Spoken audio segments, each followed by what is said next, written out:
Welcome back, everyone. I'm Laura McDonald, the leadership coach and mentor, and I've been supporting leaders like you to gain the power and confidence you need to make the impact you know you can for nearly 20 years. In this episode, I'm going to be sharing a key part of my leadership journey to help you understand the true meaning of effective servant leadership and why I believe it needs to be redefined. Have you ever told others you're a people pleaser? Do you say things like, "It's just easier if I do it myself"? Have you ever labelled yourself as a little bit OCD? Me too. When I was first introduced to the concept of servant leadership, I embraced it, as it aligned with my actions and behaviours perfectly, and led me to believe that what I was doing was the right thing in the right way. Servant leadership is the upside-down version of traditional leadership. Instead of believing everyone serves your needs, which are above all other needs, you believe you serve the needs of others, and those are the ones that come first. You are at the bottom of the pyramid. Everything you do serves the greater good. This sent a message to me, but one that was not clarified and led me down a rabbit hole it would take 15 years to get out of. For me, being a servant leader meant it was okay to keep bailing people out. It was okay to keep pleasing others regardless of what I wanted. It was okay to be so detail-focused that I could use it as an excuse to keep doing things myself, because I was a servant leader. As it turned out, I had a bit of a saving grace. I was great at developing people, which helped me make other people more independent of me, skilled in their own right, and able to step up and lead when I wasn't there. This not only progressed my career and theirs, but gave me the external validation I needed. But then, it got a little bit worse. I progressed as my teams progressed, moving up in roles and responsibilities, but I found myself pleasing people higher and higher in the organisation, to the point I was pleasing people I'd never even met. I stated these things about myself like, "I am a people pleaser," and "I'm always here for others," and "I will work all the hours God sends." And I felt I had no choice but to stick to them, because now that's what everyone expected me to be, so I couldn't possibly let them down.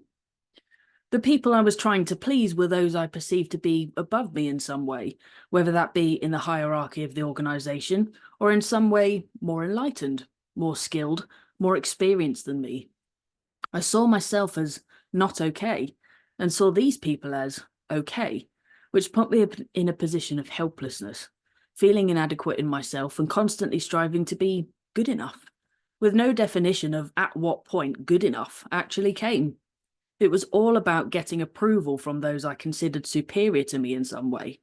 You can see more about the OK Coral in my previous video, Creating Equality in Leadership. I worked and worked just in case someone needed me for something, filling in gaps that made my organisation blindly unaware that I needed more staff, or a smaller caseload, or a better work-life balance. In the end, I did nearly 30 years worth of working hours in just 15 years. I was running straight towards burnout, and every day I was driving myself further and further into the ground. But I still thought this was the right thing to do, because I was a servant leader, and I was putting the needs of others above my own. But right there was the lack of clarification, and the exact reason I believe servant leadership needs to be redefined. Servant leadership theory states that leaders prioritise serving the greater good. Leaders with this style serve their team and organisation first. They don't prioritise their own objectives. They don't prioritise their own objectives. Right there is the pitfall. Gretchen Rubin published her Four Tendencies theory in 2017 and had completed research that discovered 41% of all people were obligers. In other words, people pleasers. They respond well to outer expectations, but not to inner expectations. They need external accountability, approval, and validation. These are exactly the people that are likely to want to become servant leaders. I'm an obliger myself, and thus I was caught in a trap of being a servant leader where not only were other people's needs prioritised, but it was done completely to the exclusion of my own. When 41% of the population, and therefore by a reasonable estimate 41% of all leaders, nearly half of all of us are obligers, we need to redefine servant leadership. Let's take a look at some of the basic principles of being able to serve others well as a leader. You must be in a state of wellness to give your best to others. You need good quality sleep, food, water, exercise, and work-life balance to serve others to the best of your abilities. You need to keep growing, or your followers will outgrow you. Sharing everything you know and developing your team is a key part of any good leadership style. If you put a cap on your own knowledge and skills, there's only so far you can take your team. You need the energy to keep putting into other people's needs. Working your fingers to the bone till you're blue in the face is putting you on the rocket straight towards burnout. You need to stay passionate and enthusiastic for your team, which means you need your time away from work to recharge. You need to use your time and effort in a way that works for you and them. It's not about putting in more and more time and effort. It's about using the time and effort you've got to good effect. Your responsibilities still need to be met, and others need your support in the most efficient way possible. Notice how every one of those started with you. Not others, you. But if servant leadership tells you to put the needs of others first, not prioritize your own, and 41% of us are obligers, not inclined to respond to inner expectations, then it's no wonder that so many servant leaders are caught in the trap of serving others to the exclusion of themselves.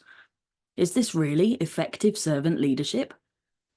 This is where I ended up. For 15 years, I solidly met the expectations of others to the exclusion of my own needs. I did get the career progression I wanted for a long time, but that then started to slow down as I excluded my own needs more and more. This was servant leadership, but not effective servant leadership.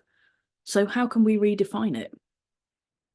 What if, instead of thinking of the needs we serve as priorities, we think of them as percentages of time? What if servant leadership was redefined as leaders prioritize serving the greater good?